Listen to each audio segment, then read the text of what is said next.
G'day listeners, welcome to Bar Karate, the sailing podcast. My name's Jordan Spencer and it's that time of the week where I get to hang out with some really cool sailors, but I have to share the mic with my two idiot mates. So please, first off, welcome Mr. Brett Perry. Greetings, Exalted One. BP. G'day all, how are you? Good mate, how are you? I'm watching sailing on TV, would you believe it? Is it on TV? It's on 7 Plus in Australia. Isn't that a streaming service? Yeah, but it's still on TV. Oh, okay. Fair enough. Yeah. No, it's good. It's a new world order. It's great. They'll get real ratings now. They'll actually understand that people want to watch sailing. And I've got a ratings box on my TV. So when I watch, it counts. So yeah, good. It counts for 20,000 people every time I watch something. Well, at least we can actually see them all out there having a crack. That's what it's about. Yeah, it's good. Let's bring in the other bloke. He had a voice that could make a wolverine purr. Mr. Nick Boyce. Hey, based on everything that's been going on in Oz with all the lockdowns and all the protests and stuff, probably the wrong time to tell you I'm an anti-vaxxer. Is that right? Oh, yeah. Are you really? No, only joking. Going in for the second jab this week. Obviously, you would have had yours way before that anyway, Jordan, based on age and all that sort of stuff. You're allowed one earlier.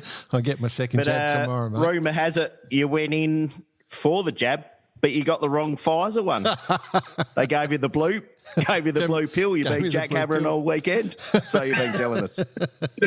Yeah, jackhammering concrete, mate. Let's not go too down low, but yeah, just doing a bit of Reno on the house.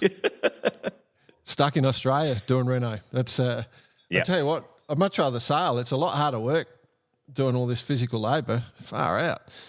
It's full on. Full on. Yeah, new respect.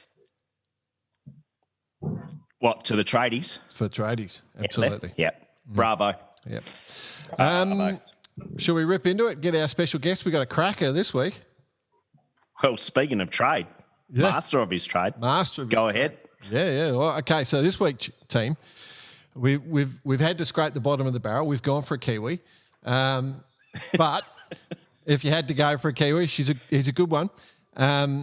We've got he's a two-time world match racing champion, two-time world champion in the M32 catamarans, been in the Extreme Sailing Series, the Super Faller Series, and is in SailGP, was the skipper of Team China and is now the skipper of Team Spain. Please welcome to the show, Mr. Phil Robertson. G'day, mate. Nice. Thanks for having me. You like that intro? Yeah, that was good. You're definitely scraping the bottom of the barrel. Now, what episode are you guys on now? 170 or something? 160. Up there. We're up there. Yeah. I thought maybe episode 5 or 6 you might give me a call, but I'll take straight off the bat.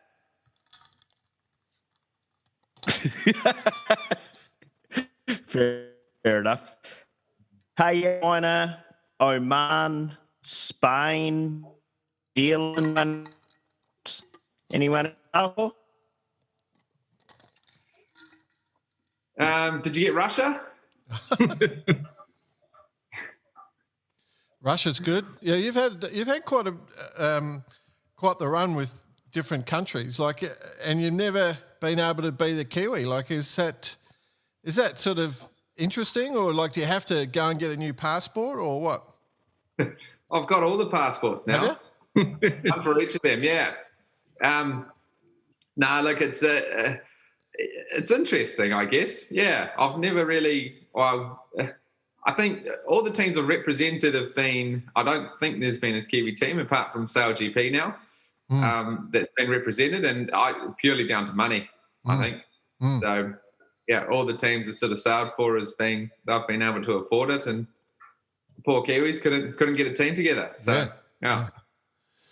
You've done well though, mate, for a young fella from New Zealand. It's a hard gig to go from the Antipodes to get up into all the pro sailing in the world, which you've done, and it's a big sacrifice because you don't live in New Zealand at the moment. You live in Sweden, which is there's a real sort of congregation going on there.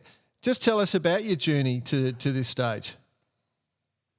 Yeah, my journey, I guess, started probably when I was about 16, and I think any young kid's got to make a choice in what they do in sailing, whether they take on an Olympic campaign or go and sail something different or don't sail at all. And for me, the option was to sail a 470, just purely based on my size. I'm about 5 foot tall and all of a solid 70 kgs. Yeah. So I'm not the biggest tacker, and my option was to sail a 470, and that just bored the hell out of me. So that was the write-off straight away. I actually did a 420 for a couple of years and pretty much quit sailing after that.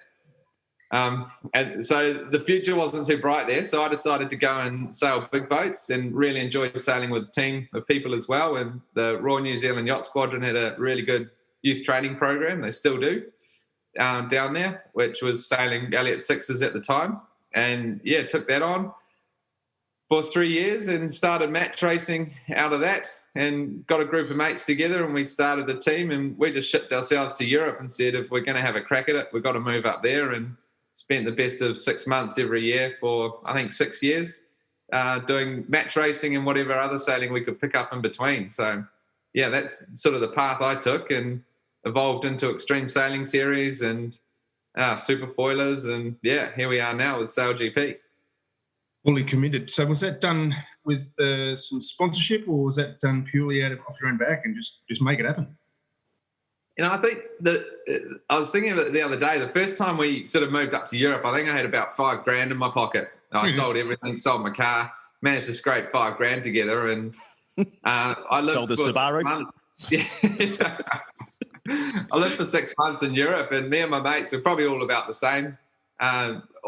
Mainly off our own back, but we did have one fantastic sponsor, which is a family friend, Tax Management New Zealand, and he sort of funded the team entry fees and a few flights for the year. So I think we managed to scrape a bit of money together in sponsorship, which covered a few costs, but we came back every year broke as broke, and started working in the summer.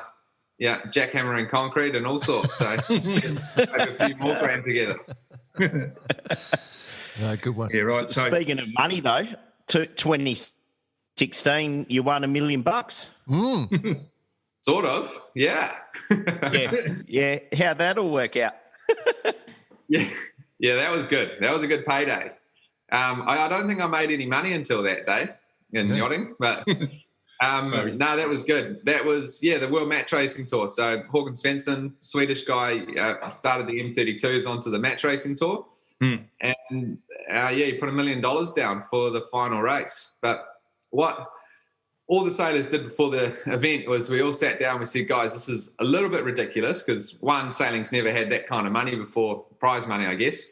And the other one was the series was all so new. The boats were new. The racing, they were still sort of figuring out the format. And it was all lit. It wasn't random, but it was all, a lot of things could go against you. So we decided it was a bit ridiculous for one team to walk away with it. And we sort of came up with a structure of how to split it a little more evenly. I think we still walked away with almost half of it in the final race. And second place, it was still heavily weighted to the final two boats. But it was I think we came away with $400,000, and it was a good day. Euros, though, that's not bad. Yeah. Well, US at the time, I think. Oh, US. Well, it was better back then. Better back then than what it is now. Still not bad. Was that the first year of the M32s? It was the first year, yeah. So there was 6 months the tour, basically. They did, I think, four events and then the final over 6 months. And, it was all a bit hickory-pickory. Yeah. But, they pulled it together. The next year was actually really, really good. It was super cool, but didn't have $1 million. I was going to say the prize money dropped away pretty quick. Yeah, sure. Yeah, it all disappeared very fast. Did when he worked out how expensive it was to put all the boats on the water, it went, oh God, here we go. Yeah, unfortunately, it's not a cheap sport. No. With the match racing in the cats, mate, coming through that New Zealand program where, they have a pretty phenomenal program you do in the Elliots, as you said, which and then it swaps to the cats.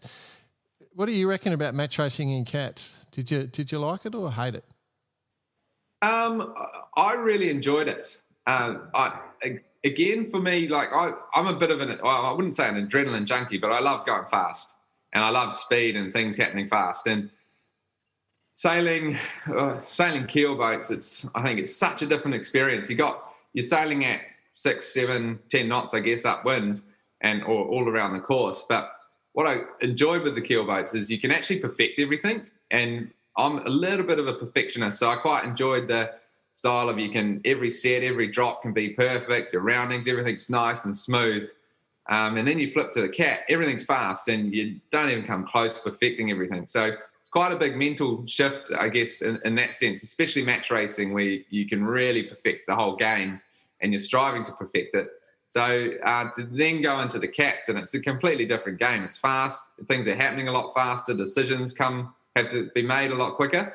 So I actually really enjoyed it. And as a boat for match racing, I think it was super cool. The M32 still to me is quite a great boat, and they're doing a lot of racing now in the States with owner drivers, and perfect, I think. You're going fast, you're having fun. Races are 15 minutes long, not like the laser Olympic race. And it's exciting, you know.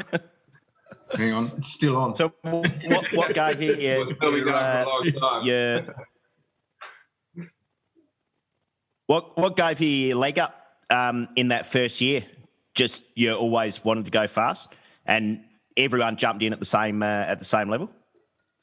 I think I had a little leg up probably from the Extreme Sailing series, doing a lot of Extreme 40 sailing before that. So I think a lot of the guys didn't have a ton of cat sailing experience. It took us a little while to get the formula right, but what we actually did, we exploited the rules a bit in the M32, because they've got the rack which you'll sit on, and they sort of had this rule that you're allowed maximum 300 kgs on the rack, but the total crew weight was 350 kgs.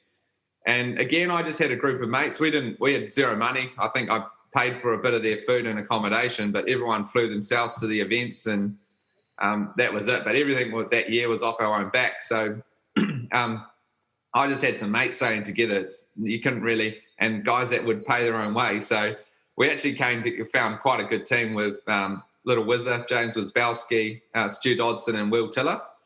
And we were sort of around 325 kgs. And the event before the final, we decided, look, hey, there was still this rule, 300 kgs maximum on the rack. So we got someone slightly smarter than ourselves, or a lot smarter, to run some numbers and see if the riding moment of having 4 of us sitting on the rack being a little bit lighter would be, obviously has a lot more riding moment than 3 on the rack and 1 sitting inboard. So we decided, right, we'll go for a mega dip. I think we dropped 25 kgs between 4 of us in sort of 30 hours. I've never felt so sick in my life. But we managed to get on the scales, and I think we came in 200 grams under 300 kgs. The most powerful thing of the whole thing was we said, right, we keep a total cone on it.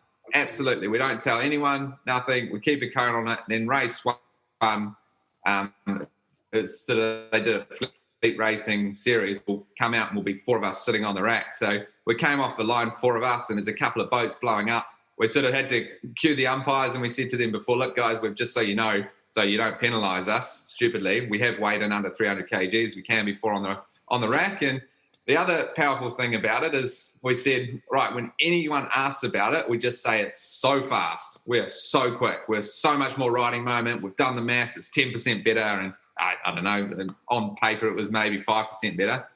But we just sell it down the river and say how good it is. And I think that actually gave us a little mental edge as well. So come the match racing, it was quite windy. Whenever we won a race, we're so quick upwind. And yeah, there you go. It all sort of fell together for us. And I think we might have dropped 1 race that whole event. And yeah, it just went really well. And after that, I don't think we lost. They changed the rules after that anyway, and made it illegal for 4 people on the rack. Oh. But we had a great team, actually, a really, really good team. And I think we went and won the next 4 or 5 events as well, match racing the M32. So a lot of fun. Right. You're speaking our language, getting the banter out there, them playing the mind games. Yeah, absolutely, love it. Yeah, it was good. It was good fun. That was probably the most fun part about it. the mind games. What about like your dial-up stuff, like with the cat compared to the monohull? You know, like it's the way you approach a monohull match race. It's pretty, you know, you can write the steps out. It's pretty simple what you have to do and the things you have to think of. What changed with the cat? Yeah, it's a completely different game, but the fundamentals of it are it's all about positioning, controlling your opponent and sort of starting where you want to start. So the fundamentals are the same, but the whole process is completely different. You obviously don't have that 5-minute pre-start. I think it dropped to 2 minutes. No more dial-ups. You're sort of doing 1 or 2 maneuvers.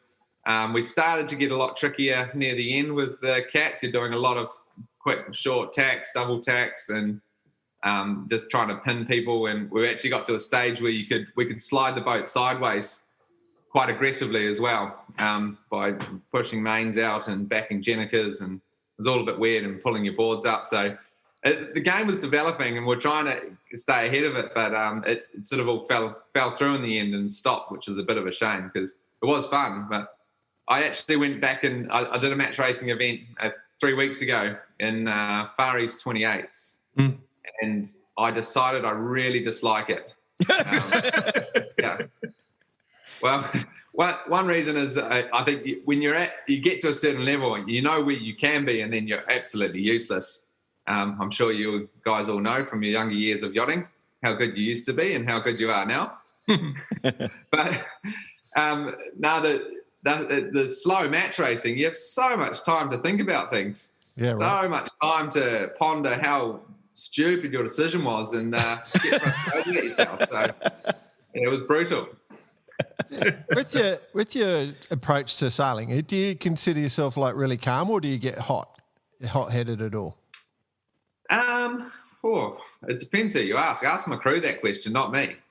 Yeah, you must. They get a bit of heat every now and then. Right. Yeah. I wouldn't say I'm extremely calm and cool. I'm passionate, I would say. Yeah. Well, that's why I asked, because I reckon you are. Yeah. Yeah. The only thing you've got to master that heat in 4 different languages. That's true. We get in trouble for swearing now on the boats all the time. So as long as you do it in a different language, you're all good. Yeah. See, you obviously you're sailing SailGP for Team Spain at the moment. So how's your Spanish? Oof. Yeah, not so good. Right. No. I've as you're sort of aware, I've sailed for many different countries, and I get about as far as hi and thank you in each language. Yeah. I was just thinking, boys, because I noticed at the SailGP, because half the crew had disappeared to the Olympics. I noticed Chavi was on board for Plymouth, and I was just thinking, if you mouthed off to Chavi, he's got fairly sizable fists on the end of his arms. He's got big arms. I wouldn't mouth off to him. I reckon he could hurt when he hits you. Yeah, for sure. He's a big room. Yeah, he's a bit of a beast, and no, there was definitely no mouthing off to him. He's a pretty hard guy to get angry at, actually. Yeah, he's a good guy. That is true. That is true. And then we got a bit to talk about with SailGP, but before we go there and back to your roots and back to being a Kiwi, you certainly had the Kiwi accent out during the foiling with Phil segments you were doing as part of the America's Cup with who was it? William Wairua or someone? Yeah. That must have been a bit of fun. Yeah, it was good, actually. Yeah, it was really interesting sitting on the other side of the fence working with the TV behind a series and seeing how that all works and what they're sort of after and how best sailing can make the sport a little bit more interesting for viewers. So it was cool to do that. But, yeah, it was good fun, actually, teaching a punter how to foil, and it was very unsuccessful. Extremely. Yeah. But that's what we loved about it. As part of the whole cup thing, were you brought into that from day one, or it was just a bit of an add-in? Were you part of the full production team with Kenny and Nathan, or was it the New Zealand TV New Zealand stuff? Yeah, I was with the TV New Zealand side of it, so I guess they're somewhat expert. Yeah. And on the water, did you get much behind? We had Kenny on a couple of weeks ago, and he was saying how he thought he could try and gain a little bit out of the boys when doing the interviews. Were you able to do that as well? Yeah, my role wasn't really interview. I was commentating on the racing and doing a bit in the studio as well. But I didn't have, to be honest, talk to the sailors a lot apart from in the bar afterwards. So you can gain quite a bit of good info in there, as you would be aware. Here. Best work done there. What was the best inside info you got? Now, to be honest, they're all so tight-lipped. Pretty cagey, yeah. The best thing you could do was to sit with a couple of teams and get the teams to talk about each other and what they were doing, because they all knew a lot of information about the other teams that the general public wouldn't know. So they were pretty keen to tell the other team what they knew about them. So that was quite interesting. Yeah. What do you reckon was the coolest innovation, like when you saw these boats beyond the boat itself, which was kind of unique, but what do you think was the most important innovation? What I quite thought was quite interesting and like was the role of probably more naturally the helmsman, and how I think you sort of looked at the Kiwi boat and how Pete did so much of the control of the boat, I think, in terms of trimming of the mainsail and traveller. And it just makes a lot of sense. You go and sail any boat and you put someone on the main sheet next to you, and, you know, you've got to work together, and it takes a while to sort of find each other's groove of steering and trimming the main around it, and same with the jib.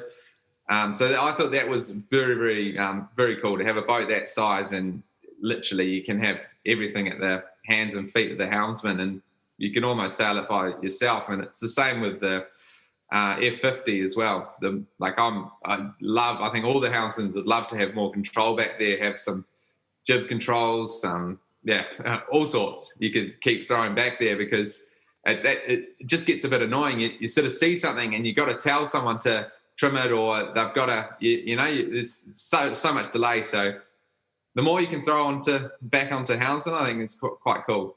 Cool to see. Obviously Russell's plan anyway, right? Yeah, we're getting there. We've already discussed You'll it be the lone sailor at some point. Yeah, I wouldn't be surprised. Yeah.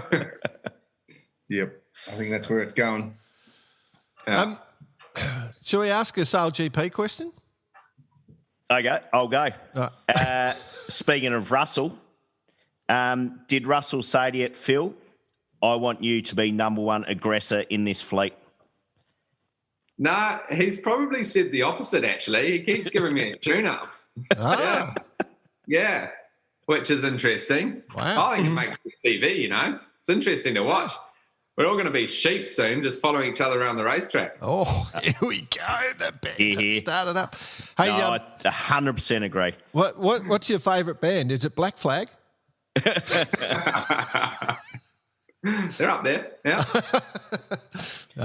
We won't start on that one yet. Actually, which GP sailor annoys you the most, and why is it Cole Langford? I just lost you there a second. Which GP sailor annoys me the most? Yeah, and why is it Kyle Langford? Yeah, it's just the mouth on him, just flapping away. No, that's good. So how did you get into, how did SailGP start out for you, mate? Did they ring you? You ring them? What happened? No, I think with yachting, you got to ring them, eh? Yep. You're never gonna. Very few times someone's going to come knock on your door saying, "I want you." So you got to be heard. I was doing a lot of extreme sailing series, super foilers. I felt I was in a position where I'd be okay to take on a boat, and sort of got in touch with Russell, and he actually said, I think. What was it? Sort of. He said, "Oh, look, we've got one team left. It's going to be China. I want Pete and Blair, but you'll do." So he's a bit straight, isn't how he? it went down. Oh, Russell, he just tells it straight. There's no sort of. He tells it very straight, which I have a lot of respect for the guy for that, for sure. Actually, you know where you stand. That's before we go true. too deep onto that, though, like that the Super Foiler series, did you have fun with that, or was it a bit stupid? I loved it. Right, Yeah, that right. was one of the best series I've ever been involved with. The boats are incredible. So hard to sail and quite dangerous, but just epic. So I'd jump back in the boat in a heartbeat. Yeah. Oh, Jack McCartney's quite a great guy. Like we get on well with old Jack, and I think he's just one of the boys, you know. Like he wants to be in it as much as anyone. So and they're the guys putting it on. So it was put on from a sailor's perspective, I guess. Yeah, and to be honest, the skill set I learned in the superfoiler is probably the most relative to what the boats are being sailed now, the AC70s and the F50s. I don't think there's a boat that would be better suited to sort of learn how to sail something as technical and difficult. So, yeah, she was a beauty. It looked fun. Running into similar guys that you're running into now. Yep. Hopefully, literally not running into them. No, not what I meant. Not what I meant. I get close to it. Rubbin's racing. Yeah, it is. Come on. Preaching to the choir. Exactly. So speaking about the black flag. Oh, yeah, let's do that. Again, I think you were well clear, 100%. I'm not sucking up or anything like that, but no, it was a bit soft. If it was something, penalty, but black flag, harsh call. Yeah, I'm with you. I still think it was pretty ridiculous. Got a little bit trigger happy on the old black. They got basically how the process went down is after Bermuda, we did something in Bermuda. We barged in at the boat pretty aggressively. It was quite intense. Intense racing, I would say. It was quite windy, little wings, and we sort of talked about it before the race. Like, if you're at the boat, going to get locked out, you kind of just got to put it in there, because the worst that's going to happen is you're going to get 2 penalties. And if you have to tack around and jive back, you're so far behind. So that was sort of the team's discussion. And what I didn't realise at the time, there's so much water and spray, is how far locked out we were. And we still pushed it in there. Not really knowing. And it wasn't actually, when we did it at the time, I was like, oh, it wasn't too bad. We deserved a penalty for sure. And then basically I went back and watched it on TV, the Bermuda incident, and I was like, wow, that's really aggressive. That's seriously bad. So after that, I basically got called into a phone call with Russell, Spittle and Outeridge from Bermuda. And I was sort of thinking, why am I on this call? Those guys wrote the boats off. I didn't touch another boat, but they obviously thought my incident was pretty bad, pretty risky. So they sat us down and said, guys, we can't have this happening. This is just, we're not going to have any boats to race if we keep crashing and pushing situations. And out of it came, okay, well, the umpires decided, well, maybe we should have the power to disqualify someone for barging in at the boat like that. Fast forward to what we know as the first black flag in SailGP, and the situation was sort of lining up for it, and it was light airs, so it was sub 10 knots. Boats are not moving fast. They're doing 20 kilometres an hour, 10 knots. The guys below us, we were sort of doing 30 to 40 kilometres an hour, so 15 to 20 knots. There was so much control over the boat, the situation, and there was a gap there, and we went for it. We got around the Danes, no problem. Just fouled the USA boat very marginally. And I was sort of thinking at the time, okay, we're going to get a penalty on USA. And what happens with these F50s is when you get a little bit high on the foils, you don't have any grip sideways. So we're probably a little bit high, and we just slid, and we didn't really grip and turn up when we ducked in sort of at the boat. And that didn't really help us at all in the situation. But, yeah, I thought a penalty, and obviously get black flag, and what can you do? They just got a bit excited. I think that was the first situation, and they had the black flag in their hand and thought, that's it. Someone's pushed in at the boat, and out you go, mate. We said we were going to do this. Yeah, exactly. And it was very minor. The offence was very minor. So. How about the comments from Spittle specifically? Basically, he's been doing it all the time, blah, blah, blah.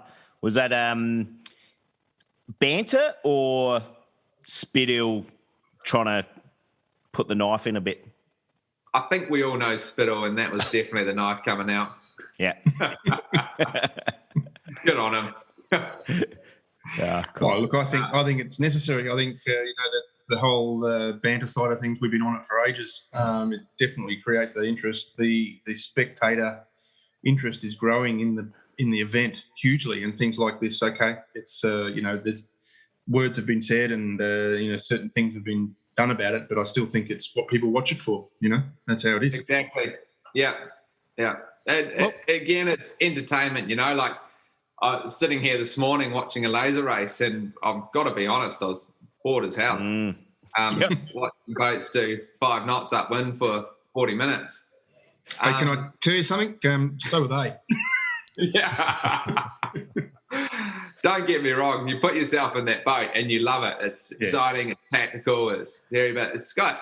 I think what SailGP's done is great. With 10-minute races, short and sharp, and you sort of all the same situations are happening, but it's happening in every 10 seconds. You're getting into a new one, so that's cool. I like it, and it's entertainment. We've got to sell the sport as entertainment, and it is what it is. More black flags. Well, I've got to say, I did watch the final live, and it was pretty impressive. That last race with Slingsby getting up was pretty cool, right down to that last jibe. And if you're not into sailing and don't know the exact technical side of it, you still would have had an idea of what was going on. That last jibe was absolutely crucial that he nailed it, and he did, and got the win. So it was a really cool race to watch. Yeah. No, it's good. It's going to get better. Good. Hopefully a bit more breeze at the next few events, and it'll be a ripper. On the feeling from the spectators, so you actually got voted team of the day you got the black flag. So that must have been. I feel that was like a statement from the spectators that they want to see some of this sort of stuff. Probably, yeah. I hope Russell saw that. I'm certain he did. I don't know if he agreed with it, but he's probably. Well, SailGP were promoting it, right, as much as they could. Yeah. They should exactly. do it as a crowdfunding thing. Yeah. So let me throw this hypothetical at you. Let's move away from the black flag. If you were coaching someone, when you were talking about starting strategies, and you said starting at the boat end versus starting at the pin end, like the difference in risk to, and the difference in your strategic options. Do you, like, if you were coaching someone, would you tell someone to do that start? Yeah, it's interesting, I think, because we've probably no, to be honest. Yeah. You'd probably try to discourage it unless it's on, and every now and then it's really on, and you can get a great slingshot out of the boat end, and off you go over the top of everyone, and it's almost race one. I think it comes a bit from my background. So, and the background being the first season SailGP, I was with China, and we had 2 Chinese guys on board. Never ever forward before. Probably wouldn't have a clue how to sail the boat if they were thrown on there by themselves. But you sort of, and we didn't have a lot of experience. I didn't have experience. Our other guys on the team had 0 experience. And you're coming up against guys like Slingsby and Alderidge, who have both come out of the whole America's Cup campaign in the same boats. They've got all their team has come out of the America's Cup. So you kind of had to push the risk a little more. And there were 6 boats. So you had to risk a bit, have high risks, I guess, to get good results, being a less experienced team. And because if you come around their mark in 3rd, you're probably not going to pass 2 boats. So you've got to try and get to mark 1 in 1st. So we probably had a bit more of a high-risk approach with those teams. And then Spain as well, we're a very young team, 0 experience on board besides myself. So we probably started the season just to go out there and try to win races and make it and prove a point. But we've actually got to a stage now where we are actually good. And we're sailing the boat really well. We're fast. We're manoeuvring it really well. And we're starting to sort of move into a few different manoeuvres, which are bloody difficult to do, and are pulling them off. So, we're probably at a stage now where we need to dial back the risk and start racing a bit more sensibly. So that will be the next stage. That's a pretty good assessment of why you're doing it. So, yeah, the mathematics of it all come into play, you know, like would you put yourself in there? To me, just observing is that the boats that it's very rare for someone to come out of the middle. You know, you've got to be pretty lucky to come out of the middle of that start line. Whoever wins the start, it's to that first mark. Whoever's to that first mark generally stays away, you know, pretty regularly unless they have a stuff up. And most times it comes from one end or the other. If you did the maths, it's probably 60% it comes from one end or the other. So you really got to try for an end. But it does seem to open up at that pin end a lot as well, you know, like everyone sort of mistimes it slightly and there's normally a boat length that you could dive down. So you could kind of sit where you sit, which is up high, and look for that sort of boat end start. And if it's not on, just go around the back and come flying through if you keep your speed up. Is that something you've thought about doing? Yeah, thanks, Coach Jordan. That's not bad. I'll take that on. Comments from the super coach. A full analysis. What are you doing in a couple of weeks' time? Are you available? I'm coaching. Always, mate. Yeah, look, you're not wrong, but I think so on the boats we've got a tactical display, and basically it's got your time, it's got this whole software package around the starting, and I don't know if you guys have seen it, but it's quite cool, and it's very, I guess it's a bit like a computer game, and it has your time to kill numbers. It has everything you need there, the best spot on the line, the favoured end, the fastest route to the next mark. But putting that into practice is so hard. And actually using it efficiently is incredibly difficult. So it's all there for you to use if you sail 100% polars all the time and nail everything. And there's one team that's really good at it, and it's the guy that developed the software with Artemis, being Nathan.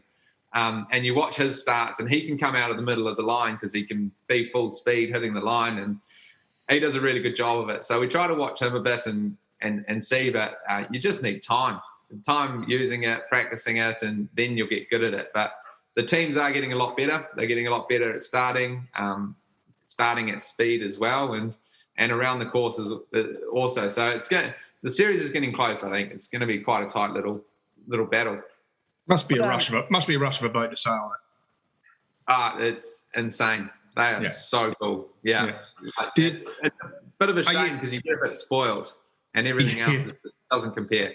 Yeah, well, that's right. You just said you went back to race the Far East 28 hours, which, in the best of days are pretty average. But anyway. No. The systems on the boats, obviously, they're a lot different from when they were sailed during the Cup. And we're seeing consistent, like 100% falling for the whole race. Is that just automation? And are they still working on it? So when you get to another regatta, there's a software update, things change? Yep, there's software updates all the time. Sometimes they're great, sometimes it's a step backwards. So, and they create more bugs. So a lot of they're constantly developing it, which is cool as well. And even down to boards. You know, we're going to next season we'll have new boards, new high-speed boards to go faster. So little wings as well, great addition, so cool.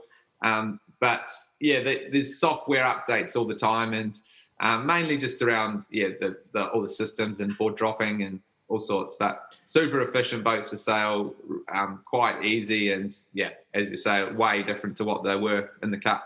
Just purely from having batteries on board running everything. So does that lead us now into the theory we've had for quite some time that whether it's 1 year or 2 years, it's going to be just the skipper only? Helmsman sitting on shore behind a computer screen flying the boats around. Twiddlers. Yeah. It's totally could be going that way. Is that what we want, though? Of course not. We don't want that. We've got to limit this software. It's not what we want or not, but it's going to be make for a much cheaper experience for Russell. So who knows? Put microphones on the skippers and get the banter going, and then you can't take people out of the boats because that's where the entertainment comes from. The funniest guys are going to be the most popular. And you got to keep the skippers on board, obviously. Yeah. But they'll just sit in their little pod. Yeah, twiddling. Yeah, just fully mic'd up. Okay, Yeah. you can do it that way. Yeah. To each other. Yeah, that would be good. But then you take that means Langford's not on the boat and no one to No, bag. we can't take the piss out of Yeah. it. We'll find a way. To still get there, it wouldn't be hard. We'll just find a boat for him. Hey, just a quick question. I suppose you saw the last race in the final last week. Just on updates and software and computers and stuff. When did you see Slingsby lost his rudders at some stage? He went to do a jibe, I think it was. And did you see that? Can you give us a rundown on that? Because I think a lot of the audience would be interested to hear what exactly was going on there, because he lost the rudders. Yeah. Yeah. So basically, simple terms, the higher you fly the boat, the quicker you're going to go, the less drag you've got. So on the foils. So you're always trying to fly it right on the limit of control. And what happens when you're quite high, you drop your new board, it sort of pushes quite an air bubble into the water. Yep. And your rudder goes straight through that and it just basically washes out. So you lose one rudder, you lose them both, the boat just goes in a straight line. You can be full lock and nothing's happening. So you're just a bit too high to the surface, and as the new board fires down and hits the water, the turbulence and the air bubble from that board, washes out your rudders. So it's really tricky to jibe in the lighter airs, especially with the big boards like that. Wow. Just because of the effect they have when they hit the water, and it happened a lot to a lot of teams. And you just got to drop the platform down a bit, go a little bit slower for a few seconds while you drop your board, and away you go. It's you don't think of that stuff, you just, because conceptually that doesn't occur to you. So how hard the boats start to sail, they look quite easy. You guys are doing such a good job that it looks quite easy when we watch them. What out of all the boats you've done, with the Super Foiler, the SailGP, the Extreme, Far East 28R, Far East 28R, those things in Bermuda, which has been the hardest boat to sail? They're all so unique, but I guess the F50 is quite special. I think it's really rewarding to sail. You can sail it well, and you can sail it very poorly as well. Then again, you sail a classic, and it's so different. The trimming has to be pinpoint perfect to just turn the boat. So it's good. It's all different, but what I really appreciate actually about sailing is they all translate into each other. They all sailing in IOD and Bermuda is, you can learn some things from that to sailing in the F50. And I think one of the best things about sailing classic boats with no rudders is you got to use your sails to turn the boat, and it's exactly the same. You scale that up into a foiling F50, you still got to use your sails to turn the boat, and you've got to ease your jib a bit to round up and trim your main on, and it's all the same, But if you just went into an F50 and you start turning the boat, of course it's going to turn on the dime, but there's a faster way of doing it. So I think that's quite unique and special about our sport is you can sail so many different crafts and they all teach you something about something else. Nice. I love that statement. Speaking of, Phil, and by the way, just for the listener, check out philrobertsonracing.com. Mate, you'd have to be one of the most active as far as some of the other yachties out there in relation in just getting your story across. But obviously the winging, you're fully into that as well, or anything falling for that matter. Yeah. I guess the way I look at it is you're going to learn. Whatever you're doing on the water, you're going to learn. And winging is the same. That I've learned a lot doing that. And last year when the world turned to shit, I decided I've got to learn. I've got to upskill again and try something different. So I've never kite surfed before, and I decided, right, perfect time to try and kite foil. So I took that on, and I'm just blown away by that sport or that side of sailing as well now, and so addictive. But I think you've got to keep learning and you've got to keep progressing, whatever it is, winging, surfing with foils. The world is turning to foils now in sailing. So, yeah, I just figure the more you can do on foils, the better it is. And that's sort of my approach to it now is just keep foiling whatever it is, take it on and try and do some learning. And there's plenty more boats I need to sail and want to sail to learn a bit more, and that will come in the future. So it's good action. What did you do? Great Barrier to Auckland? Yeah, I did. On a wing, basically, with a wing and a little board, 5-foot board. Yeah. with one of my mates. So I've been talking about it for a couple of years. Who's your mate? Sam Tom. He's a Kiwi boy. I used to race against him. One of my good mates. So doesn't sail so much anymore, but good winger. And we've been talking about it for a couple of years, saying, we should take this on and do it on a foil with a wing. And the conditions sort of lined up one day, and we said, should we do it? Yep, let's go. So we went out there and did it. So it was cool. But foiling in general, I think it's just incredible what you can do now. And that what I sort of learned from that little session, I think it was 6 hours we did downwind, 110 kilometres, is you'd actually be quicker with a paddle as opposed to having a wing or a sail. Yeah, I saw it. Basically, you're dragging the wing behind you quite a bit. Yeah, it's just you don't need it. Yeah, you can just go straight downwind, and if you're good enough, you can sort of go up and over the swell and down the next one and just keep going, as opposed to when you got a wing, you don't really want it as soon as you're up foiling. So, yeah, it's drag, and if you want to use it to sail, you're doing such big angles. So it's pretty cool. It's cool. It does look really cool, like the wing dinging, as we call it in Oz, the wing dingers. Yeah. So, the fall with the wing, I like that fact that you can just put the fall on the backhand and let it float, and it lets you do everything else. So that's pretty good. It looked like the most nerdiest, weirdest sport when it first came out. And I was massively against it. It's up there with rollerblading. It's like rollerblading. As soon as you do it, you love it, Am I right? Wow. Wouldn't know, mate. Jordan will agree with you. Wouldn't know. Oh, dear. I've got a question for you guys, and on rollerblading, but is it worse? Because I live in Sweden now, and a big part of the sport here is cross-country skiing. Lycra is mandatory, but when there's not a lot of snow, you kind of have to do it on land, and they have these little skates. Yeah, I've seen them. Down the main street with your poles and your lycras on and your little helmet.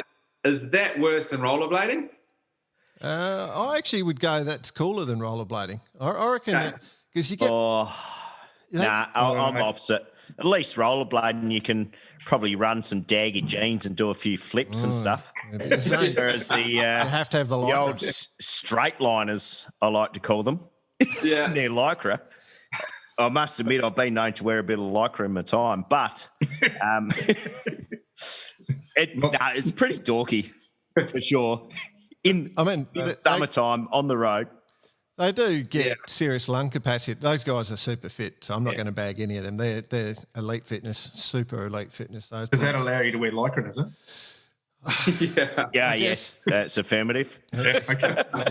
Right. Actually, so that's why I keep away from it. So you're heading off for a little straight line skate after this? I could do it. Yeah, I've got to be honest. I have a pair. Oh, there you go. Good for fitness.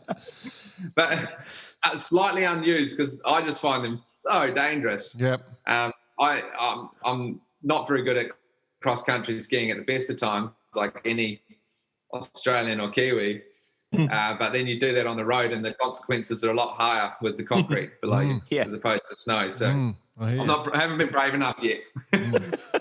Hey, just to take us to a whole new direction, have you got any Olympic aspirations? It's almost zero. Yep. To be honest. Good. Yeah. That makes the next question better. Nice. What did you think of the classes for the next Olympics? Like what do you reckon they should be doing with the Olympics? Yeah, it's a good topic, I think. I love talking about this, and it's very, very difficult, I think, because I think the boats now, there's so many, which is so boring. I love that they're taking the windsurfers foiling and the kite foiling is in there. Now, my fear with it is they're going to do a bad job of it. I think they've almost got to mix the sport up, and now we're watching lasers sail around, and what is it, a 40-minute race? I agree with you on this one. I think that's really short, sharp races. Yeah, it's a bit long, and I think if they did something, they got an opportunity to do something very cool with the fast foiling classes and put it next to the beach, wherever the beach volleyball is, try and have it in the same spot, have a big grandstand there. Race. Come on, Jordan. I love it. race close to the beach, short, sharp races, and I think it could be quite cool. And shorten the days down as well. 7 days, that's ridiculous. So what about other classes? What else would you have? I mean, it's good. Throw them out there. Yeah, it's difficult. What I dislike about the Olympic sailing is it's so specific to a body shape and size. Yep. And if you're not, a meter 90 and 82 kgs, you can't sail a laser. Yeah. Well, you're not gonna win. So that's a little bit difficult, but I guess it's always going to be like that. It's the same in every boat, so it is what it is. But I think more foiling. If they can try somehow to get more foiling in, it would be good. But obviously, the obvious answer is the expense. It goes up dramatically. So, yeah.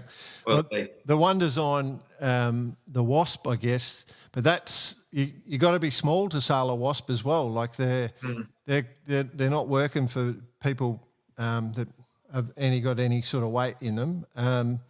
But yeah, they've got to be something. But I think you're right going into the foiling piece.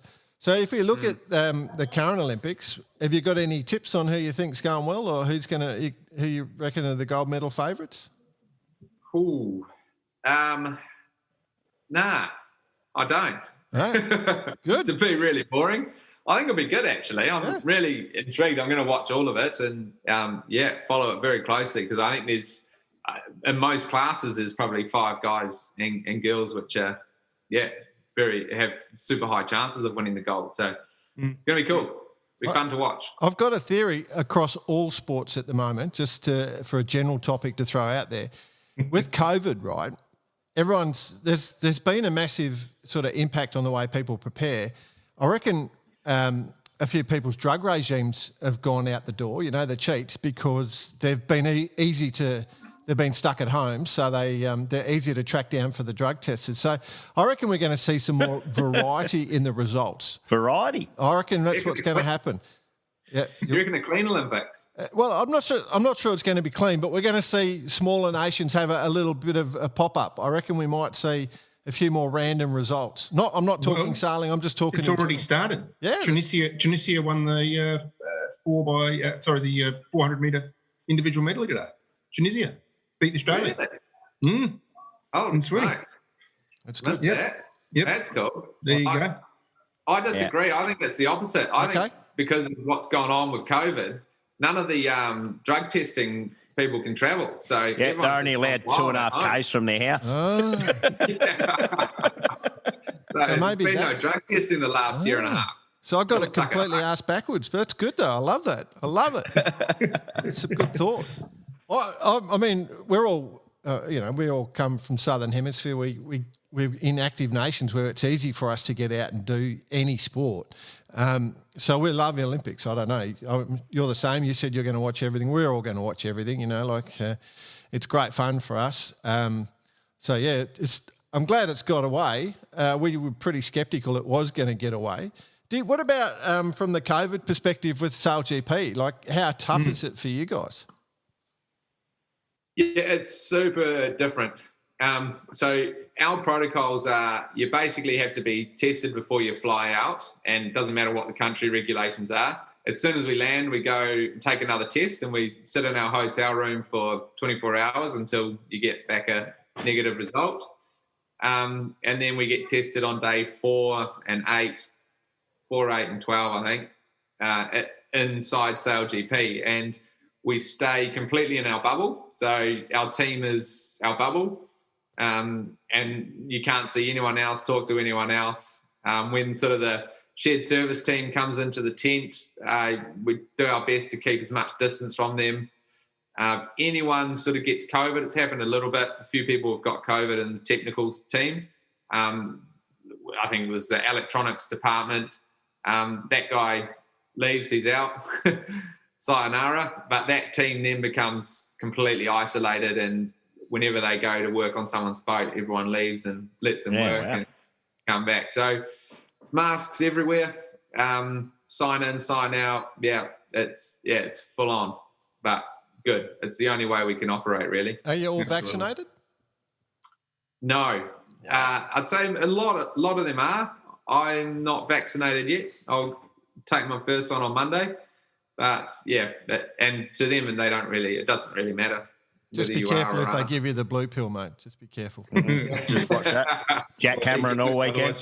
Otherwise, you'll find yourself a jackhammer and you'll just take it on all weekend. What's the August 31st, the Moth Worlds? You doing those? Yeah, I am. Yeah. Is this Moth Worlds going to be one of the greatest showdowns? Slinger's doing it. Nath doing it. Who else is there? Goobs. Pete. Would he Everyone's be doing it? I hope so. I hope he shows up. Yeah. But this could be an absolute cracker. Yeah, it will be good. Yeah. I think it's going to be fantastic. And that's why I want to be there. There's some great sailors. I think Goodison will be there as well. So, Yep. Oh, yeah, Where is it? it's SailGP. Skip it. Moussasini, is that how you pronounce it? Italy? like his name. I'm a person. Something like that, Pisey. Yeah. I love it. I love it. Yeah, Lake Carter. So it could be a ripper. Yeah. I'm bloody excited actually. It's again a wicked little boat, but I still think that boat is tailored towards someone on the bigger side though. So someone like Langford goes pretty well. Yeah. Yeah. Unless he hits a rock. Listen. We had your mate Sam on last week and he told us all about it. Oh yeah, right. Nice. Yeah. We've got a good crew here. Yeah. It's definitely helping. Yes, he said that. It's very cool. I was going to ask something about back on the Olympics, so I completely forgot. So it's good. We'll wait. So just hang around while you remember. No. All right. We're actually coming near the end of our time. We've only got about 5 minutes left. So Bicey's got he's got a really important question right now. Is that right? Just send that to me via text if you can, please. I was just trying to set you up with the stream today. I think we're at full. Everyone's on the internet watching the Olympics because we're getting a lot of breakup. So we've had to drop Bicey off the screen. We can't see what he's doing. So I was just trying to set him up. Then that was the whole point of that. I got a quick one for you, Phil. Yep. Nettie. How do you go with old mate Nettie? He's a beauty, isn't he? Yeah. Awesome. Love him. Yeah. He's Such a dude. He's the brother he's from been another a great- mother. Yeah, he's been a great addition actually to the team. We're quite a young group of guys and all Olympic sailors. So to have someone with his experience and his work ethic has been perfect. Yeah, great dude. he's one of the good ones for sure. Yeah. Oh, I remember my question. Oh, there we go. See, told you. Yeah, Pop in good there on you, eventually. BP. You're onto it. The tiniest bit of controversy with the selection in the Finn. How do you get on with the Finn boys in the New Zealand team? Do you get on with those two? You know those blokes well? Yeah, really well. Yeah. So I must, obviously, because they're doing SailGP as well, I must ask, how was that? Like, it must have been bloody hard, that selection. How did they take it? Look, the way I look at them is they're such a unique couple of dudes. I don't know anyone in the sport of sailing who has had a similar approach to a campaign. And I'm not sure how they took it. I think, I think at the end of the day, they're both very competitive. So I'm sure Andy was quite disappointed, and JJ was pretty stoked. I'm sure if the roles were reversed, it would have been the same.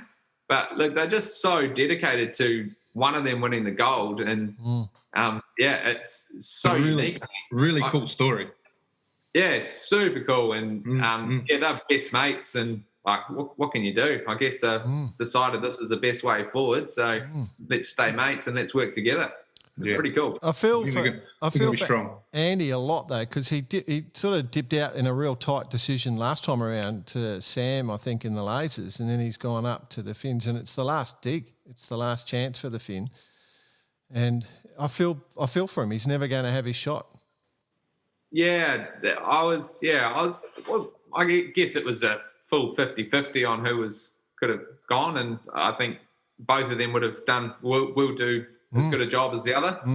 So yeah, it is tough. It is a bit sad for Andy. He's had a couple of big cracks at the Olympic scene, but like he's a brilliant sailor, and who knows what will happen? Maybe the foiling moth will come into the Olympics, and he'll be the right size, and off he goes. Yep. No, that's good. I like it. Hey, a question. What if you hadn't been a sailor? What would you have done? Like, is there another sport you would have shone at? Do you reckon? Sports. No, well, it could be work. Yeah. No, I love all sports. I'm a massive fan, but I was actually a builder on the jackhammer for many years. Yeah, I spent 5 years building before saving up pennies as well to go yachting. So I'm a qualified builder. I wouldn't trust myself these days, but yeah. Well, that's good. You found yourself in Sweden, so there's a lot of ex-yachties there that are builders and electricians apparently. Yeah, there are. Yeah, so, no, it's good. I'm a bit of a tradie, so I'll be doing something in the trades, I'd say. Yeah, okay. Well, New Zealand, they got plenty of old places. You seem to do up your houses to be quite nice in the old NZ, particularly in the Auckland area. They do some glamour renovations there. Now things are so expensive, so yeah. Exactly. There's plenty of money. They charge you for it too. Yeah. Do you actually own a place in Auckland at the moment? Nah. Oh, you're still... Mate, I'm yachting. I can't afford to own a place in New Zealand. Yeah. No. Well, Pete and Blair can. Yeah. Yeah. Yeah. True. Good on them. I think they're the only ones. Yeah. What do you reckon, last question from me, where do you reckon America's Cup will be next? That's a goodie. No idea. I think it will be overseas. Yeah. I don't think it will be in New Zealand. How do you feel about that? It is what it is, right? I don't know. It's. I think it's pretty tough for the country, but to accept. But yeah, it's sport, and yeah, I don't know. I try to stay pretty neutral in all things like that, so I'm going to sit on the fence. There'll be consequences if they do go elsewhere. You know, like I understand it's money, you know, and it's huge money that they're getting offered, but if they do that, you know, they risk burning the non-sailor public, and which is the majority. It's gonna go down like a lead balloon, that one, I reckon. Yeah, potentially. Yeah. Reading that article the other day that came out, there's a lot of people that are looking at how much they spent on the whole thing, and they're going, why are we giving these people all this money to go sailing and blah blah blah, and not realising that the actual money was going to the viaduct build. You know what I mean? Like it was almost allocated anyway. The America's Cup sort of forced that to happen, and I think there's a lot of people on either side sort of for and against. You know, I just think it should stay personally, but then again, if it's got to go, it's got to go, right? It'll come back. He'll come back. Yeah. The Aussie team's going to win it. Have you heard about the Aussie team? All the time. Yeah. It's a good team. The Aussie Swiss team, we'll call it. Is it the Barkarati boat? No. No. No, That's a good that'll be idea. the barge in the middle of the fleet, in the middle of the course. Just handing out beers on the way through. We've actually going to incorporate that into the sailing instructions. You've got to swing by and grab a beer. I reckon that's one thing you could add to SailGP, actually. We could do that for you guys. Yeah, I'm interested. Yeah. Yeah, imagine that. Just mistime it, coming in around the boat, bang, smack beer straight on the scone. Oh, God. At 30 knots. Pretty heavy at that speed. Cool. All right. I think that's us, boys. What do you reckon? Yeah, bloody good. Yep. Just another one, just philrobertsonracing.com. Yeah. Check it out.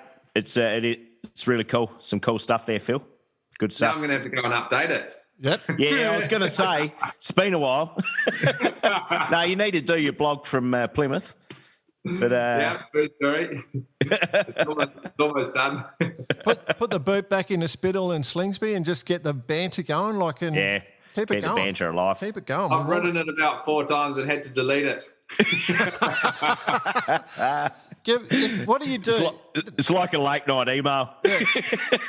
When you write the next one, just send it to us first. Like, write it really hard, send it to us, and we'll proofread it and see if it's safe. And we You won't edit it and send it. Upload it. Yeah, we won't do that. We'll help. Bloody awesome. Good chat, mate. We've enjoyed it. You've been fun. It's been a lot of fun, actually. We'll do some more, hey? Do it again sometime. Absolutely. Maybe after the next event. Maybe See what trouble I can cause. Yeah. Or you win when you win it, something like that. There you go. There you go. I love it. Coach Jordan, once again. Yeah. I think the moths is going to be a big focus, so we'll definitely keep an eye on that one. So maybe get some inside goss there. Nice. Good action. Awesome. Yeah. Cheers, Phil. Thanks, mate. Good on you, mate. All right, take care.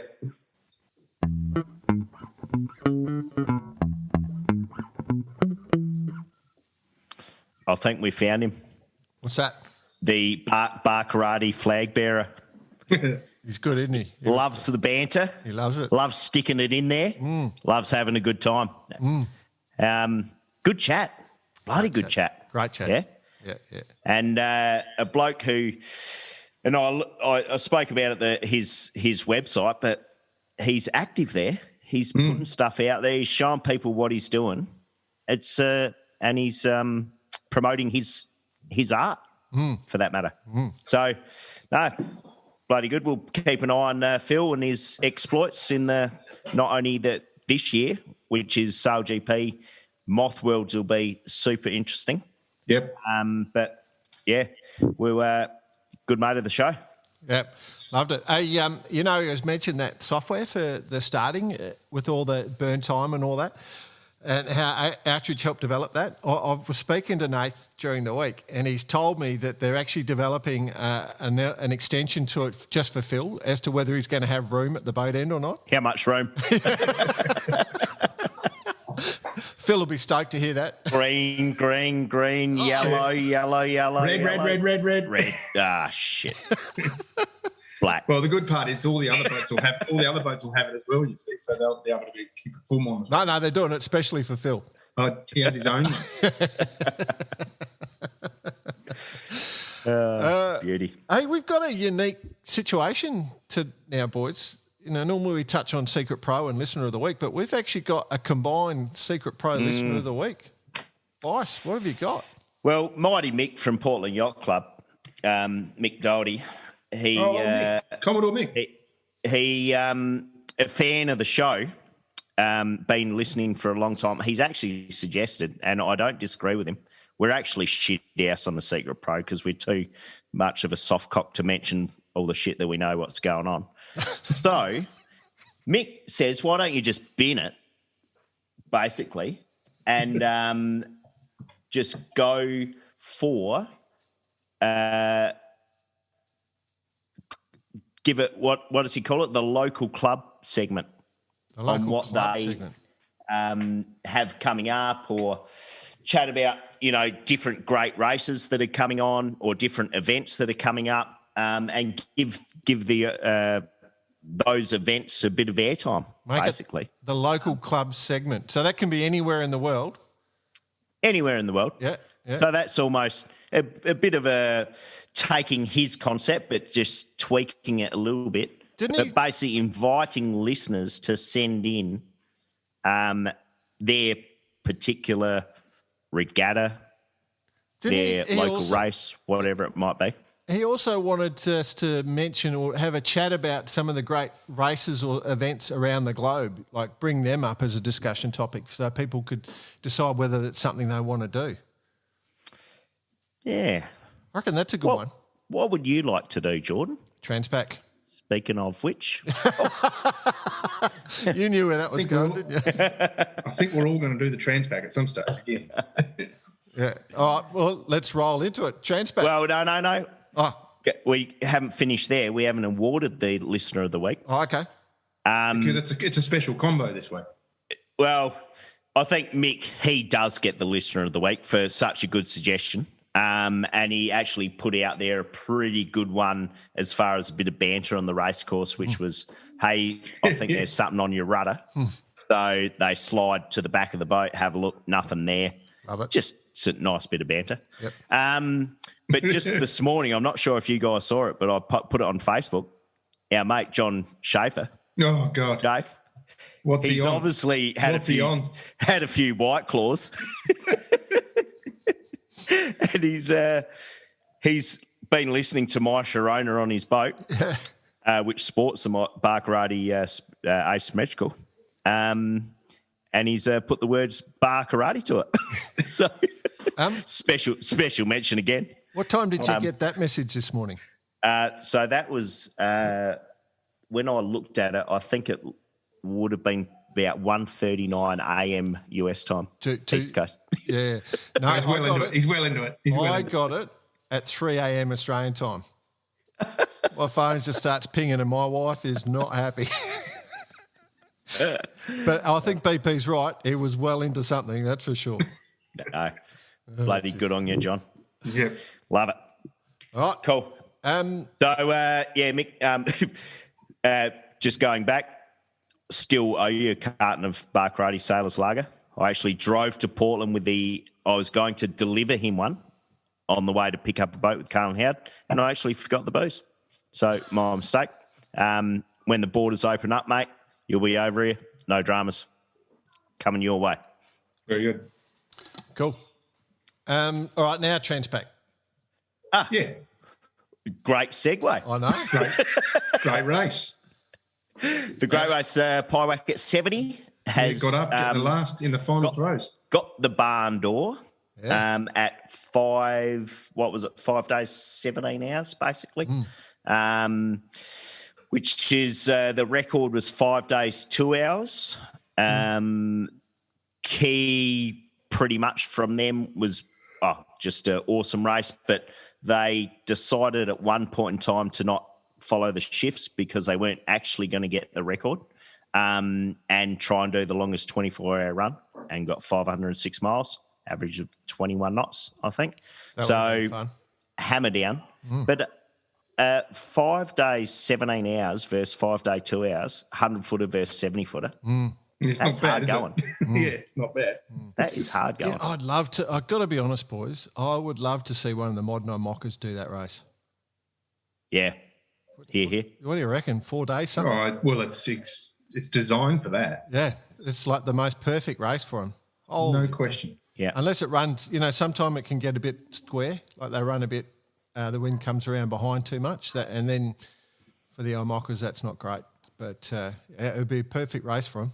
Yeah, maybe we get the Bar-Karate. We'll charter one, Bar-Karate. Oh, yeah, all right. Well, there we go. Away we go. There we go. Job done. Yeah. Just hang on. I'll But just write awesome that down. race, Hang on. and the transpackyc.com is there's a lot of blogs from a lot of the boats, so there's plenty of communication coming off of the boats. Some really good stuff there. The weather itself has been pretty typical, probably more squally than normal. So everyone's talking about the squalls at night, but that's keeping them on their toes. So, yeah, awesome stuff. And everyone's poised, ready for them to come through around Diamond Head. Beautiful. Yeah, great little thing. Easy to spot when you're coming into Honolulu. The big Diamond Head sitting out there. Boys, Bossy, you sent through the cost-benefit analysis of the America's Cup to the economy. Jeez. Yeah, That was I've not done a good few reading. spreadsheets on it. A bit of, had a look at it. Did a bit of forecasting, some P&L work. I don't reckon Tom Delane from the New Zealand Herald, who is a full ginger, by the way, would appreciate you taking his glory. But anyway, continue. No, basically it showed for every dollar spent, the Kiwis got 78 cents back or something, right? Or something along those lines. 72. Personally, when I first saw that, I thought, actually, that's a pretty good result given the world we're living in. And knowing like all those super yacht guys and stuff, like 100 and something odd super yachts couldn't come. That's right. And that was the big thing. When it was all started, it was based on getting those guys down there. All of the refitters and everyone was getting geared up for it. It's huge for business. Absolutely. So I tend to think it was actually a good result. So they reckon a negative $293 million return to the economy.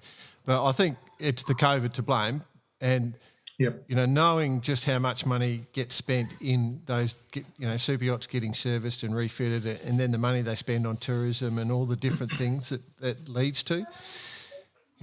And like we would have been there, right? And we know at least 2 or 3 other people that would have been there. Yep. So you extrapolate that, that's a lot more people. So given the circumstances. Well, I mean, it cost us $100 million in beer sales. Easily. It costs us that at the local yacht club, not to mention going to NZ. So, it's interesting, and all this decision making that's going on at the moment in regards to keeping the cup in NZ, not keeping it there, all those different discussions. Bloody hard to put real numbers down because, unfortunately, the cup we saw was not what it really should have been. No, 100% true. COVID. Yeah. Lots of blame for. My opinion, my personal opinion is, if I was NZ, I'd be doing everything I could to keep it. Hoping, or not hoping, but moving forward that COVID settled and we did get an opportunity to run it in real time because like as you say, and the Kiwis deserve it too. Sure, they deserve it. So. That nation, they've backed it. There are some though that have no interest at all and want it to go away. So sure, that's been written. I'm on the fence. I'm on the fence, boys. So tell me, if an Australian team or Australia was challenging, you wouldn't want you wouldn't want that to happen? No, if we'd won it in our home waters and the chances of winning it again on our home waters were a lot less likely than going overseas and winning it, I'd be backing go for the win. I'll go for the win, but I mean... And then you bring it back. If you go back to my theory that the America's Cup is just a gigantic property speculation game, you don't get the benefit then. Oh, well, that's why they got to move from Auckland. It's already gone through the roof. Yeah. Good point. Good point. Maybe that's what's going on. Can't afford to live there. Yeah. All right, let's roll on to the Olympics, boys. We've talked about the Olympics. We're fired up. Day one of racing, as we're recording this, has happened. It's Day one has happened. One thing I think worth mentioning, the amount of yachties as flag bearers. Yes. Great call. You're right. At least 5 or 6 nations as flag bearers, yachties were flag bearers. I think it was quite phenomenal. Yeah, I must admit, I didn't look and check who was going to be flag bearers. I didn't actually watch the opening ceremony, but I know Santi Lang was for. Hannah Mills for the UK. Hannah Mills for the UK. Yeah. I must. USA wasn't USA one as well. Yeah, and there were several others. I went to a party for the opening ceremony. We had all dress up in a country, and so it was all Papua in the New Guinea? background. I tried. I wanted to. Couldn't get the boning, So what? I went as a Mexican, cut a hole in a blanket, threw it over my shoulders. I saw Santi walking out, and I must admit, I just was watching the TV at that stage, and I said, "Oh, Santi's got the flag. Oh, how cool is that?" It's super cool. It was. It was really cool. Yep. It's good that it's underway. I guess not just from a sailing point of view, but all sports. Pretty stoked to watch some swimming, and pretty stoked to, get the Olympics happening. But the sailing started today, so the lasers, men and women's, were off today. Yep. Light conditions. Yep. Good to watch. Good. Just good to see it. Good. Well, 44 entrants in the radials. 44 countries. Like yeah, very good. There's only 19 in 470s. Yeah. Is that bad eggs? What's going on there? Yeah, it's a good question, boss. It is a good question. Maybe it comes down to the point that it comes at an expense, Like we did see, as I mentioned when we were talking to Phil, the Samoan guys and the Papua New Guinea guys rounding that first mark close to the front, which is great to see. You know, nations like that. In the lasers. In the lasers, you know, and it's an expense, it's a supplied boat, you know. So it does meet that criteria of allowing every nation to compete. And that's, remember, they tried to roll over to the RS Aero. Yeah. And all the member nations just kicked up a fuss and said, no. And that's because they had invested money in lasers and they'd invested time in coaching. You know, it's definitely a better boat, but, you know, it's entrenched, absolutely entrenched. So, yeah, I don't know. And the 470, I got nothing against the 470, but, geez, they don't last long, those hulls. They're made, their class rules, well, when I used to know about this stuff, I'm not so up to speed unless they've changed rules, but they've got fairly strict restrictions on what materials you can use in the hulls. Yeah. And they don't last long. Certainly not at the top edge. So a 470 can be a pretty expensive campaign. You know, the Australian boys are doing a new one every year. So that's 40 or 50 grand. Yeah. Unless you're sleeping with the boat builder's That's wife. right. That's right. Yeah, but Matty worked that one out. Yeah. So there's only one way this is going to go. Marry the boat builder's daughter. I'm going to take one for the team, Will. Hey, no, all good. So anyway, the laser started today, men and women. Light is... And the RSXs, yeah, so that continues on. Yes. Yeah, light airs, phasing breeze as well. So it's going to make for some really interesting strategic decisions. I saw a few things that I would have discussed in a coaching debrief after the start. Of course you would have. That's how my brain works, BP. Weather-wise, looks light again for tomorrow. There's supposed to be some form of a typhoon somewhere, but I don't think it's going to get there into Tokyo. Same class as tomorrow again, isn't it? So yeah, it's looking light. So lasers and RSXs tomorrow again, and then on Tuesday, Fins start on the Tuesday, and the 49ers come in as well, and the skiffs, yes, yeah. So a quick mention, the light going back to the laser, Robert Scheidt, I know, 7th Olympics, good, mate. Not bad. 48. What's a 48 years old? Is it? He's got my age, our age. Five medals, 7 Olympics. He was the king of the laser for so long, then rolled into the star class, which you had to be pretty like the standard in the star class was insane. Yep. And back into the lasers. Yeah, back into the laser. He looked pretty good, eh? Unbelievable. Yeah. Nothing else to do in Brazil, is there? Struggled today. Got 11th. Yeah. Not bad, eh? Yeah. Not bad. Definitely true. I mean, result-wise. But anyway, we'll keep an eye on it as it gets closer and gets towards the pointy end. I think we'll talk about results when we get more towards the gold medal race today. As a young Brazilian, though, you're doubly stuffed because, one, you got to beat him, and two, he could be a magnificent coach with his knowledge. Like he'd just have so much to share. He'd be an unbelievable guy to have in a coach boat. So, or three, just stick to track and field because he's going to sail lasers for the next 25 years anyway. Yeah, stick to track and field. Yeah, he's got another 20 years, isn't he? Oh, dear. Well, it'd be a competition. Him and Santi have got a competition. Who's going to last the longest sort of thing. Maybe that's what it is. Anyway, it's good to see it. Praying for more wind, I think, is my only thing. I'd like to see a bit more breeze. Plenty of breeze, please. And that's it. Oh, I guess while we're talking lasers, Bruce Kirby, he passed away. Mm. Yep.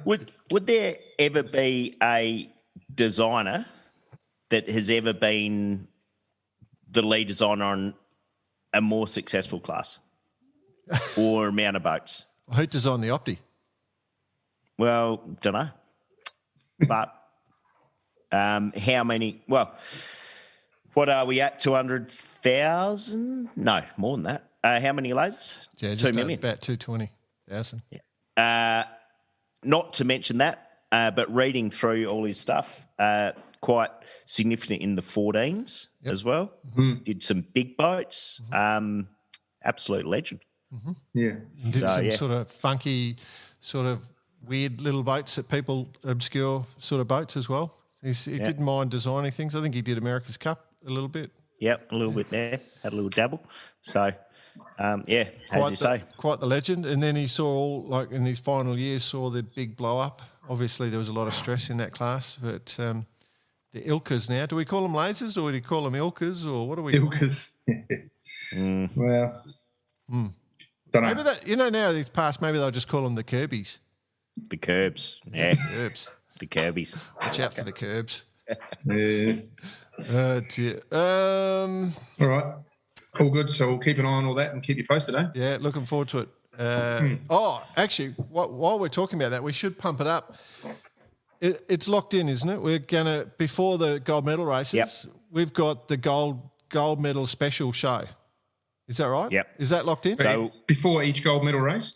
So plan will be Next week's show is a massive show. Yeah. Is it next week's show?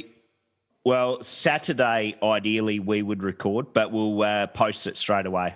Okay. And we might even do a midweeker one just to see if anything interesting comes up. Yep. Yeah, and 5 minutes, 15, half hour, whatever it is. Yep. But just to comment on where things are at. But it will only be relevant pretty much for 24 hours or so. Yep. And then we'll have to do one Saturday night before the gold medal races next Sunday. And our guests are all gold medalists. Yeah, basically they'll be the future gold medalists of the fleet. Oh, We'll get them. No. Not. We're working on. Basically, we're working on getting a pretty funky set of guests who have been there, done it. yeah, that's what I'm trying to say. So it's good, but yeah, this week we'll be throwing out a few things. It'll be a busy week for bar karate, so hopefully you enjoy it. And if not, just send money. That's how we know if you're not happy. Last thing on my run sheet, boys, is the old teams. New old team in the water. How awesome does that look? So, Francois Gabard has launched his new boat. And if you watch the launch, I think it's on Yachting World, basically there's a good video about it. They've taken it to the next level. Yeah. Like you see all the data overlays and all sorts of stuff. It's pretty cool. But the boat itself is, again, whether it's another level or not, it's a different way of thinking to Sadebo, to Tom Cavill's boat. Mm-hmm. And instead of Tom, he had the cockpit in front of the pod, call it, in front of the rig, whereas Francois, he literally has fighter pilot cockpits, one each side, that he can sit in, slide the hatch over, and do just nuke around the world. Well, the opportunity's coming. Flat deck, like so you get the full end plate effect with the main and the boom and all that sort of stuff. Yep. But unbelievable thing. Yep. But I looked through it all, and maybe it's a small detail that they're not willing to share, but not sure where it goes for number ones or number twos. Oh. Out of the pod. Do you reckon it's like one of those overnight trains from Florence to Paris where you just open up that little flap in the floor? Or let her out. What do you think? That's why the grass is so green that way, isn't it? Yeah. Oh, dear, Well, dear. you have to have a look at how he sets the cockpit up, right? Yeah, that's funny. That's funny. All right. Opening the bombardier doors. So they of course have got the Old Team World Tour that's going on. They're solo, so they're all going to race 100-foot fully falling trimarans around the world. In 2023. Of course, if we get the funding, they'll be so quick he won't need a shit anyway. By the way they're going. I reckon he'd be shitting himself the whole time, mate. Honestly. But yeah, it's I'm fired up. I love seeing all this stuff. So yeah, good times. Yeah, it's awesome. Good week ahead. Well, lads. Great week. Rightio, lads. Plenty of viewing this week for the Olympics. So stay tuned. Stay tuned. Stay safe. Plenty of banter. If you're a listener and you've got some insights, throw them at us. Like we'll put it. We'd love to.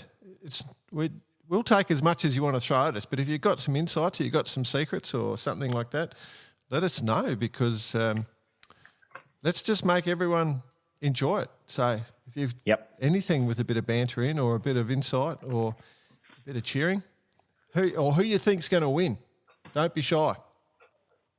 Cool. Yeah. Good. So send it to cheers@Barkarati, and don't send it. Don't message me at 3 a.m. All right. Send it to cheers@barkarati.com. That's it. Love it. All right. Nice. Where I'll show you how you can silence your phone one day. Yeah, there's a little aeroplane icon. If you press that once. All right. No lessons. Good point. All right. See you, boys. See you, lads.